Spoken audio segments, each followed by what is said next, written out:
이제 읽은 말씀 의지해서 주께서 내 믿음을 견고케 하신다. 주께서 내 믿음을 견고케 하신다. 이런 제목으로 함께 은혜를 나누겠습니다. 우리가 이 땅을 살면서 내가 원하는 바를 참으로 확신하며 산다고 하는 것, 이게 얼마나 중요한 줄 모릅니다. 어느 날 몸이 아파요. 그래서 유명하다고 하는 의사 찾아가 진단받고 약까지 근사하게 처방을 받고 집으로 왔습니다. 그런데 왠지 모르게 의사가 믿어지지가 않는 겁니다. 그 의사가 처방한 약이 확실히 의사가 믿어지고 그 다음에 처방받은 약이 확실히 믿어진다면은 마음에 평안함이 있을 것입니다. 당장 지금은 쑤시고 아파도 처방대로 약을 먹으면 건강할 날이 올 것이라고 하는 그런 확신 속에서 오늘을 기뻐하며 살아갈 수가 있습니다. 반면에 진단을 받기는 받았는데 의사가 신뢰가 되지를 않아요. 처방받은 약이 믿어지지가 않는단 말이죠. 그러면 약을 먹어도 불안하고 안 먹자니 왠지 모르게 더 불안하고 이러지도 저러지도 못하고 고민을 하다가 결국은 다른 의사를 찾게 될 것입니다. 여러분, 신앙생활도 마찬가지입니다. 예수님이 나의 구주가 되시고 나의 하나님이심이 확신된단 말이지요. 정말 예수님 그러면은 내 죄 때문에 십자가에 달려 돌아가신 분이시고 그 십자가에서 내 죄악이 다 용서되었으며 그 예수님이 3일 만에 부활하셨고 하늘에 오르셔서 지금도 내 기도에 응답해 주고 계시고 성령으로 함께 하시면서 인도하시고 보호하시고 진리 가운데로 인도하신다는 이러한 확신이 든다면 이 땅 살아가면서 염려, 걱정, 근심 다 주께 맡길 것입니다. 그리고 오직 주님이 내게 하시는 그 말씀에 순종하면서 기쁨으로 순례의 길을 걷다가 우리는 마침내 천국문에 들어갈 수가 있을 것입니다. 반면에 예수님이 나의 구주요, 나의 하나님이 되시는 것이 믿어지지가 않는다 이 말이에요. 확신이 되지 않아요. 그러면은 내가 예배당에 와서 예배도 드리고 또 충성도 하고 봉사도 하기는 하지만 왠지 모르게 흔들리게 되고 내가 한 봉사가 의미가 있을까? 내가 헌금 드린 것 이거 손해보는 것 아니야? 이러면서 참으로 조금은 불확신하고 염려스러운 인생들을 걸을 수밖에 없다는 겁니다.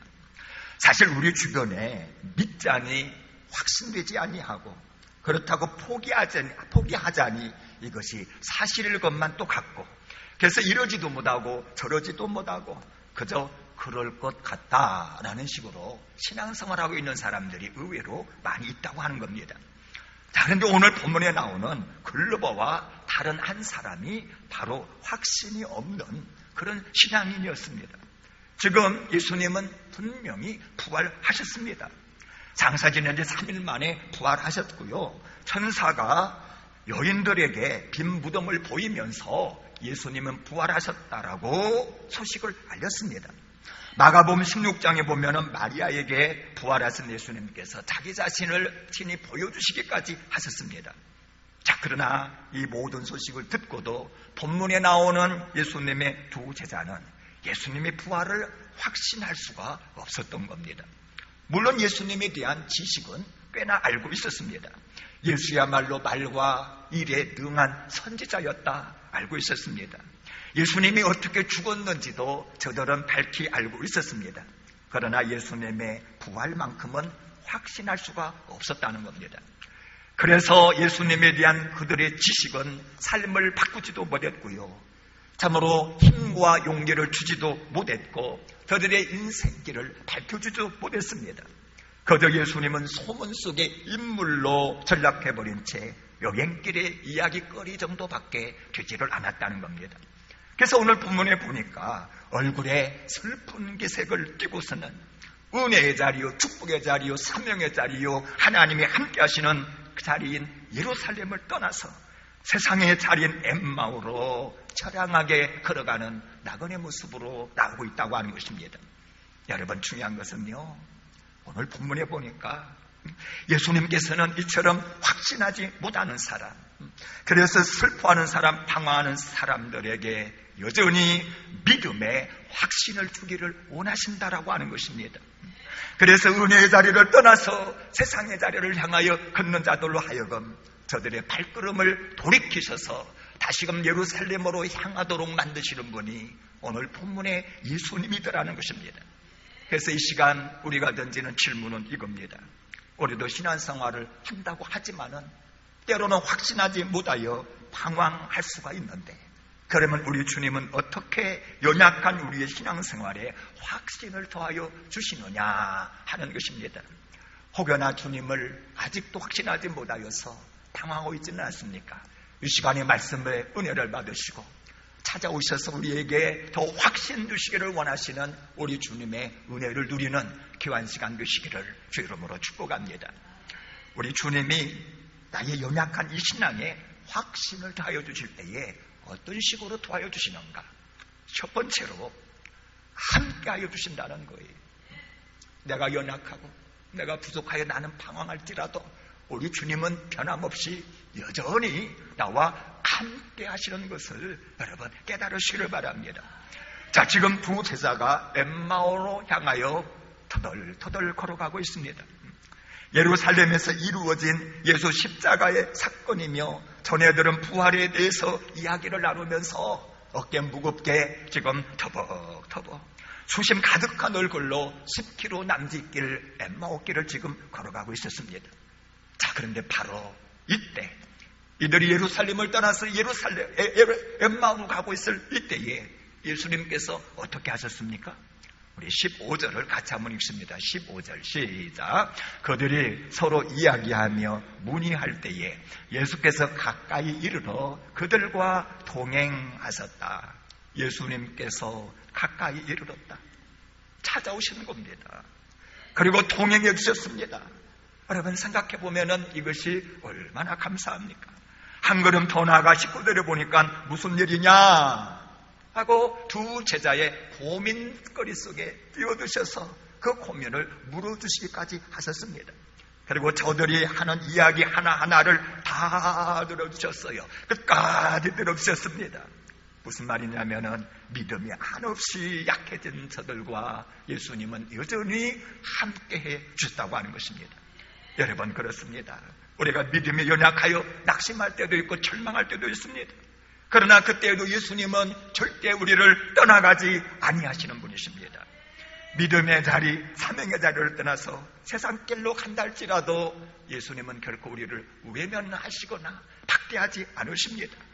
사실 인간적으로 생각한다면 약한 나를 보면서 정말 부족한 나를 보면 외면할 것 같아요. 예수님도 실망하셔서 그냥 멀리 떠나갈 것만 같습니다. 그런데 성경 어디를 보아도 내가 약하고 부족하다 하여서 우리 주님이 떠나가시는 법은 없습니다. 오히려 약할 그때에 강함 되시고 부족할 때 채워주시고 넘어질 때 세워주시고 믿음을 더욱더 새롭게 하여 주시려고 여전히 다가와 주시고 우리와 동행해 주시고 때로는 질문해 주시고 답변해 주시고 그러면서 무던히도 우리의 신앙을 권고해 주시는 분이 바로 우리 주님이신 것을 여러분 믿으시기를 바랍니다.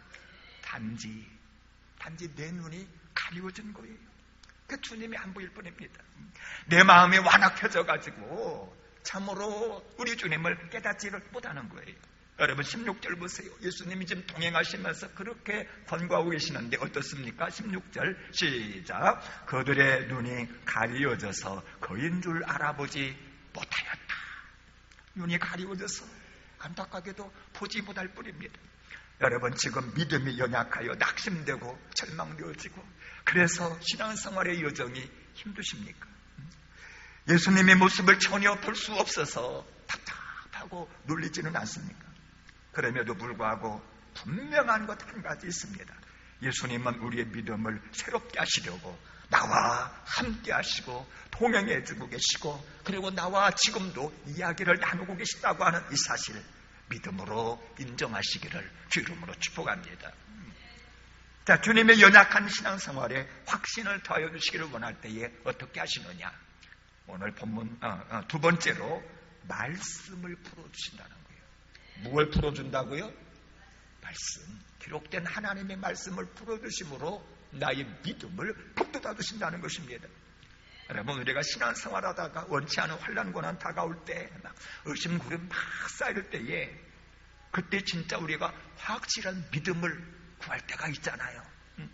자, 그런데 확실한 믿음을 구할 때 보편적으로 대부분의 사람들이 원하는 것이 뭐냐면은 기적과 표적 보기를 원합니다.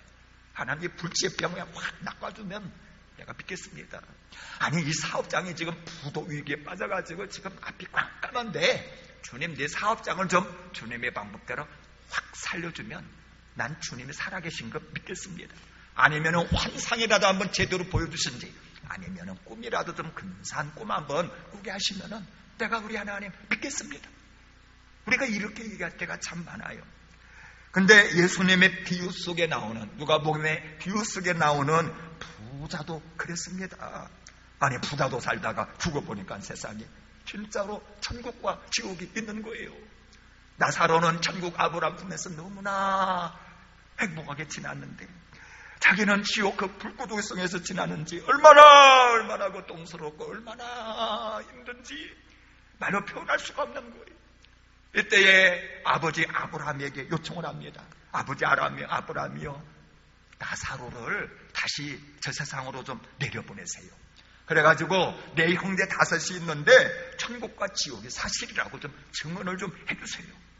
아니, 죽은 나사로가 뿅 하고 살아나가지고 내 형제에게 가서 증언을 한다면은 그래도 내 형제들이 예수님 믿지 않겠습니까? 이렇게 그럴듯하게 얘기를 했습니다. 근데 이때 예수님께서 비유 속에 아브라함을 통하여서 이렇게 말씀하셨습니다. 이르되 모세와 선지자들에게 듣지 않으면, 이 말은 뭐냐면은 성경을 통하여 듣지 않으면, 이 말이에요. 비록 죽은 자 가운데서 살아난 자가 있을지라도 권함을 받지 않으리라. 죽은 자가 살아나서 얘기를 해도 안 믿을 놈은 안 믿는다, 이런 얘기죠. 여러분, 실제로 당시 유대인들을 보세요. 죽은 나사로가 살아난 것을 보았습니다. 그래서 예수님을 믿었나요? 안 믿었어요. 오병이어의 기적을 보고도 안 믿었습니다. 오늘 본문의 2 제자도 부활하신 예수님에 관한 소식을 듣고 보았어도 깨닫지를 못했다는 것입니다. 여러분, 기적과 표적을 보여주면 내가 믿으리라, 그렇지 않습니다. 그럼 우리가 믿음을 갖는 가장 좋은 방편이 무엇이냐? 바로 모세와 선지자들에게 듣는 거예요.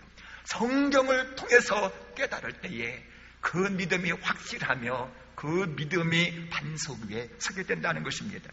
그래서 오늘 본문의 예수님도 보세요. 부활을 지금 의심하면서 낙심과 절망 가운데 있는 2 제자에게 하신 일이 무엇인 줄 아십니까? 애들이 신앙을 권고하시고 세워주시기 위하여서 예수님이 하신 일이 무엇인 줄 아십니까? 우리 27절을 같이 읽습니다. 시작. 이에 모세와 모든 선지자의 글로 시작하여 모든 성경에 쓴 바 자기에 관한 것을 자세히 설명했더라. 성경을 풀어준 거예요. 모세오경 풀어주고 선지서를 풀어주고 구약성경 모든 것을 풀어줬습니다. 특별히 예수 그리스도에 관한 것, 이 관한 구절을 자세히 풀어준 겁니다. 예수님이 어떻게 고난당하고 어떻게 영광에 들어가야 될지를 설명해 준 거예요. 그런데 이 성경을 자세히 풀어줄 때에 어떤 역사가 일어난 줄 아십니까?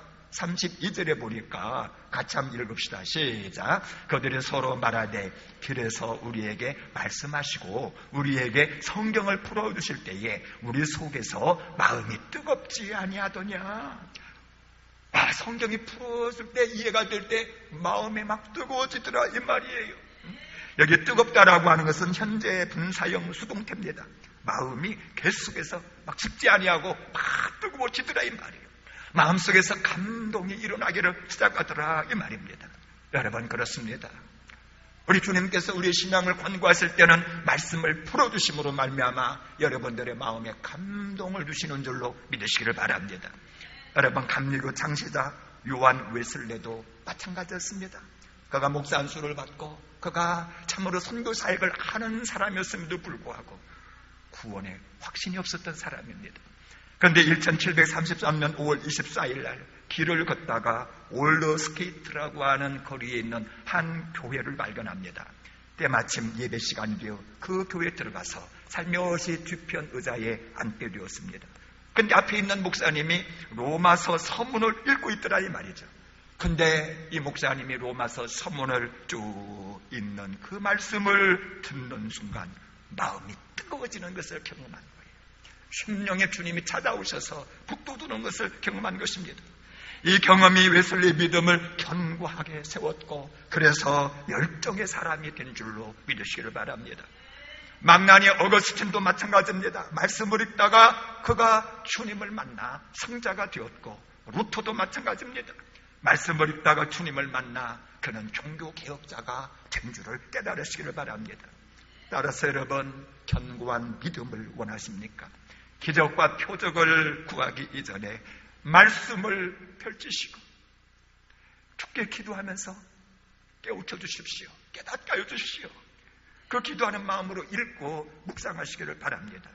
우리 주님께서 말씀을 풀어주시고 열어두실 때에 큰 감동 가운데 확신 있는 믿음으로 세워질 줄로 믿습니다.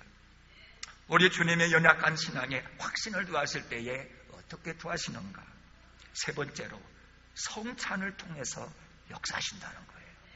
성찬 예식을 통해서 눈 열어주시고 확신을 더하십니다. 여러분, 성찬 예식은 예수님의 살과 피를 기념하는 예식이 아닙니까? 예수님께서 유월절 음식을 먹는 자리에서 특별한 예식을 정하셨어요. 떡을 딱하니 떼어주시면서 이렇게 말씀하십니다. 이것은 너희를 위하여 주는 내 몸이니라. 너희가 이를 행하여 나를 기념하거라. 여러분, 여기서 떡은 십자가에서 우리를 위해 찢기신 예수님의 몸을 상징한다고 하는 것입니다. 그리고 또다시 잔을 주시면서 말씀하십니다. 이 잔은 내 피로 세우는 새 언약이니 곧 너희를 위하여 붓는 내 피니라. 여러분은 포도주는 예수님의 피를 상징하는 겁니다.